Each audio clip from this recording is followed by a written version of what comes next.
نحمده ونصلي على رسوله الكريم أما بعد فأعوذ بالله من الشيطان الرجيم بسم الله الرحمن الرحیم.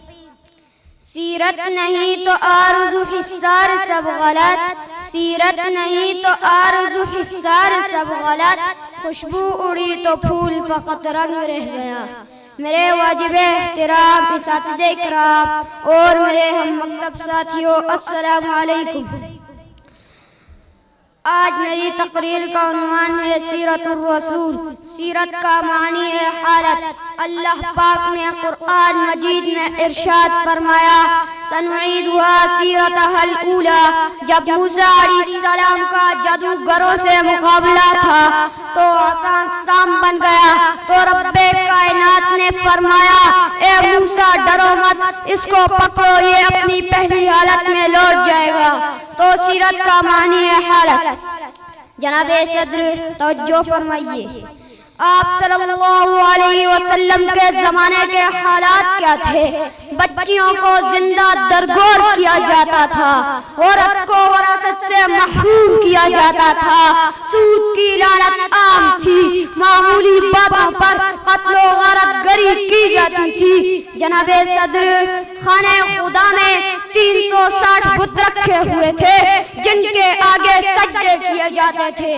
الغرض کون سا ایسا جرم تھا جو اس معاشرے میں نہیں ہوتا تھا؟ میرے آقا آئے، محبوب خدا آئے، خاتم المرسلین آئے تو لوگوں کو جینا سکھایا، ماں بہن بیٹی کی عزت سکھائی اور ماں کے قدموں تلے جنت رکھ دی. ایسا معاشرہ تشکیل دیا کہ جو پہلے خون کے پیاسے تھے وہ شیر و شکر بن گئے، جو دشمن تھے وہ دوست بن گئے، جو مشرک تھے وہ موحد بن گئے. اسی لیے شاعر نے کیا خوب کہا ہے، خود نہ تھے جو راہ پر اوروں کے ہادی بن گئے. جناب صدر حضور آئے سر آخری نشپا گئی دنیا، حضور آئے سر آخری نشپا گئی دنیا، اندھیروں سے نکل کر روشنی میں آ گئی دنیا. صدر علی وقات اس مختصر سے وقت میں کیا عرض کروں کہ میرے آقا اور نبی کی سیرت کو جاننا ہے تو قرآن کا مطالعہ فرمائیے، کیونکہ امی عائشہ فرماتی ہیں پورا قرآن میرے نبی کی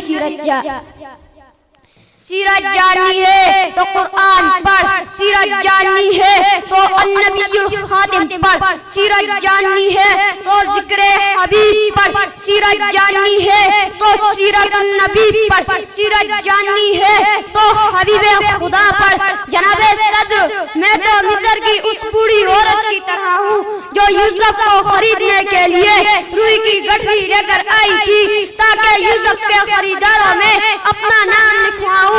میں نے بھی اپنا نام حضور کے مداحوں میں لکھوا دیا اور میں امر ہو گیا. حضور کی سیرت اور میں کسی شاعر نے کیا خوب کہا تھا، بعد از خدا بزرگ توئی قصہ مختصر. والسلام.